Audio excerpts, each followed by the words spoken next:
ఈరోజు జరిగిన YSRCP political advisory committee మీటింగ్లో వైఎస్ జగన్మోహన్ రెడ్డి తమ అభిమానులకు, తమ నాయకులకు, తమ కార్యకర్తలకు ఒక గుడ్ న్యూస్ చెప్పడం జరిగింది. తప్పుడు కేసులు ఏదైతే పెడుతున్నారో ఈ కూటమి ప్రభుత్వం, ఆ కేసులన్నింటినీ కూడా మీరు గుర్తుపెట్టుకోండి, మీరు నోట్ చేసుకోండి అని ఇన్ని రోజులైతే చెప్తా ఉన్నారు. కానీ ఈరోజు పిఎస్సి మీటింగ్లో వచ్చేసి ఆ అభిమానులకి, నాయకులకి, కార్యకర్తలకు జగన్మోహన్ రెడ్డి ఒక గుడ్ న్యూస్ అయితే చెప్పడం జరిగింది. ఎవరైతే అధికారుల చేత కానీ, నాయకుల వల్ల కానీ, కార్యకర్తల వల్ల కానీ, కూటమి నేతల వల్ల కానీ ఇబ్బంది పడుతున్నారో, వారికి ఏదైతే ఇబ్బంది ఉందో మనం 10 రోజుల్లో ఒక యాప్ ఒకటి తీసుకురాబోతున్నాం. అది డిజిటల్ లైబ్రరీ యాప్ అనేది మీకు ఆన్లైన్లోకి తీసుకొస్తాం. ఆ యాప్లోకి వెళ్ళేసి మీకు ఏం జరిగిందో, ఎవరు అన్యాయం చేశారో మీరు అందులో నోట్ చేయొచ్చు. అందులో సాక్ష్యాలు, ఫోటోలు, వీడియోలు కూడా పెట్టచ్చు. ఆ డిజిటల్ లైబ్రరీలో ప్రతి ఒక్కటి కూడా మీ బాధను చెప్పుకోవచ్చు. మిమ్మల్ని ఎవరు ఇబ్బంది పెట్టారు, మిమ్మల్ని ఎవరు ఏం చేశారు, మీకు ఎటువంటి అన్యాయం జరిగింది అనే వాటిపైన ఆ డిజిటల్ లైబ్రరీ యాప్లో గన మీరు మెన్షన్ చేస్తే రేపు అధికారంలోకి వచ్చిన వెంటనే ఆ డిజిటల్ లైబ్రరీలో ప్రతి ఒక్కటి కూడా న్యాయపరంగా వాళ్ళని ఖచ్చితంగా శిక్షించే ప్రయత్నం చేస్తాం. న్యాయస్థానాల ముందు నిలబెట్టే ప్రయత్నం చేస్తాం. ఒక్కరిని కూడా వదిలే ప్రసక్తి అయితే లేదు. ఏదైతే విత్తనం ఈ కూటమి నాయకులు విత్తుతున్నారో ఆ విత్తనం పెరిగి పెద్దదై మహావృక్షంగా అవుతుంది. ఆ రోజు ఆ విత్తనమే ఆ మహావృక్షం అయిన రోజు ఆ యొక్క మహావృక్షం కిందనే ఖచ్చితంగా ఆ విత్తనం నాటినోళ్ళు శిక్షింపబడతారు అని వైఎస్ జగన్మోహన్ రెడ్డి కార్యకర్తలకు, వాళ్ళ అభిమానులకు, వైసీపీ నేతలందరికీ కూడా ఆయన ధైర్యాన్ని నింపే పని చేశాడు. ఇటే గాన జరిగితే ఖచ్చితంగా ఏదైతే రెడ్ బుక్ రాజ్యాంగం పేరుతో వీళ్ళు కాన్స్టిట్యూషన్కి అగైనెస్ట్గా ఏదైతే చేస్తున్నారో ఖచ్చితంగా ప్రతి ఒక్క దీనికి భవిష్యత్తులో సరైన సమాధానం అనేది ఖచ్చితంగా వైఎస్ఆర్సీపీ నాయకులు కూడా చేస్తారు.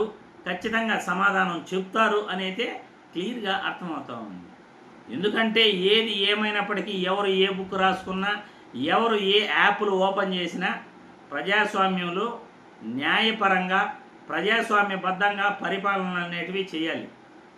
ఈరోజు ఏదైతే పరిపాలన మీరు కూటమి ప్రభుత్వం చేస్తున్నారో భవిష్యత్తులో ఆ పరిపాలనకు తిరిగి సమాధానం చెప్పే పనిలో వైఎస్ఆర్సీపీ నాయకులు కూడా సరైన ప్రణాళికలు వాళ్ళు కూడా రచించుకుంటూ ఉంటారు. ఎందుకంటే ఈరోజు ఎవరైనా తప్పు చేస్తే భవిష్యత్తులో ఆ తప్పుకు తిరిగి సమాధానం చెప్పే రోజులు ఉంటాయని ముందుగానే వైఎస్ఆర్సీపీ అధ్యక్షుడు కూడా చెబుతున్నాడు, కార్యకర్తలకు భరోసా ఇస్తున్నాడు. ఇక్కడ ఏది ఏమన్నప్పటికీ నాయకులైతే బాగుంటారు, కానీ కార్యకర్తలే అన్యాయం అయిపోతుంటారు. ఈరోజు కూటమి ప్రభుత్వంలో ఎవరైతే మనం కక్ష తీర్చుకోవాలి, వైసీపీ నాయకులపై కేసులు పెట్టాలి, వాళ్ళని కొట్టాలి, జైల్లో వేయాలి అని అనుకుంటున్నారో భవిష్యత్తులో వాళ్ళు కూడా ఖచ్చితంగా భవిష్యత్తు అంటే 2-3 సంవత్సరాల్లోనే ఖచ్చితంగా దానికి అనుభవించేదానికి కూడా సిద్ధంగా ఉండాలిగా. అటువంటప్పుడు ఎందుకు ఇటువంటి వాటివన్నీ మీరు చేస్తారు అని నేను ఈ వీడియో ద్వారా ప్రశ్నిస్తున్నాను.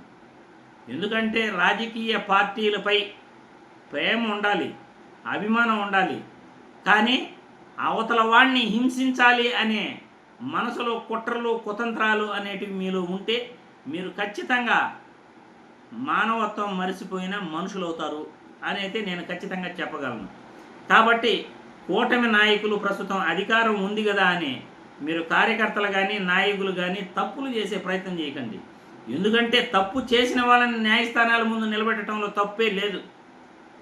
ఎవరైనా తప్పు చేస్తే న్యాయస్థానాల ముందు మీరు నిలబెట్టచ్చు, వాళ్ళకి శిక్షలు విధించవచ్చు. కానీ తప్పు చేయని వాళ్ళని వాంటెడ్గా టార్గెట్ పెట్టుకుని న్యాయస్థానాల ముందు నిలబెట్టాలనుకోవటం, వాళ్ళపైన తప్పుడు కేసులు పెట్టడం, వాళ్ళని హింసించటం, వాళ్ళ ఫ్యామిలీస్ని బాధ పెట్టడం చేస్తే భవిష్యత్తులో అవి తీవ్ర పరిణామాలు ఎదుర్కొంటాయి. ఎందుకంటే ఒక గ్రామంలో ఎన్నో సంవత్సరాల నుండి ఎన్ని పార్టీలు ఉన్నా కానీ ఆ ఎలక్షన్ ముందు వాళ్ళు పార్టీ అభిమానం చూపిస్తారు, కానీ మళ్ళీ కలిసిపోతారంతా యా అన్న మామ బామార్ది అనుకుంటూ వాళ్ళు ఎంతో అన్యోన్యంగా మెలిగిపోతుంటారు. కానీ ఇప్పుడు ఆ పరిస్థితి దూరం అయిపోయింది.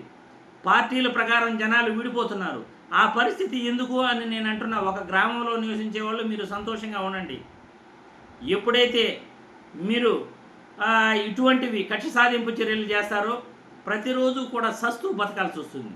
సస్తూ బతికే బతుకు కూడా ఒక బ్రతుకేనా అని నేను ఈ వీడియో ద్వారా నాయకుల్ని కార్యకర్తలను ప్రశ్నిస్తున్నాను. ప్రతి ఒక్కరూ కూడా సస్తూ బతికే బతుకు బతకద్దండి. ప్రేమగా అవతల వాళ్ళ మనసు గెలుచుకునే విధంగా బ్రతకటం నేర్చుకోండి అని నేను ఈ వీడియో ద్వారా తెలియజేస్తున్నాను.